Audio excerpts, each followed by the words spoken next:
Oui, c'est vrai qu'il y a une personne qui est arrivée d'Angleterre et ici au Rwanda, mais il faut faire attention et faire la différence entre la façon dont il est venu et le traité qui a été signé entre les deux gouvernements.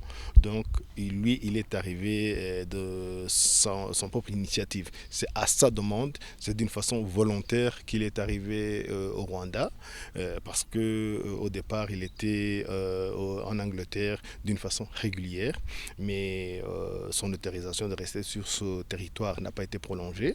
Je pense qu'il a même demandé asile dans ce pays, ce qui ne lui a pas été accordé. Donc la seule solution qui restait était de retourner dans son pays natal. Et lui, il a choisi de venir ici au Rwanda.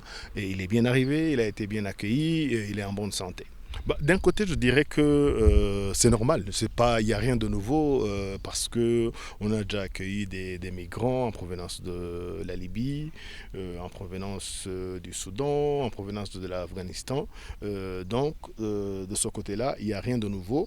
Et le Rwanda accueille depuis plusieurs années des réfugiés. Plus de 130 000 réfugiés arrivent, vivent ici. Donc, sur ce côté-là, il n'y a rien de nouveau. Par rapport à l'Angleterre, on peut dire que comment est-ce que je qualifierais cette arrivée? Hum, c'est satisfaisant parce que on a un traité qui a été signé entre les deux pays, qui a été très critiqué, et voilà que tout d'un coup il y a quelqu'un qui choisit de lui-même de venir au Rwanda. Donc ça donne, c'est de bon augure pour la suite. Et puis je pense que si demain il décide de parler à la presse ou de donner les informations par rapport à ce qu'il vit au Rwanda, ça peut peut-être encourager les autres à se dire que peut-être que si on est envoyé au Rwanda, il n'y aura pas de catastrophe.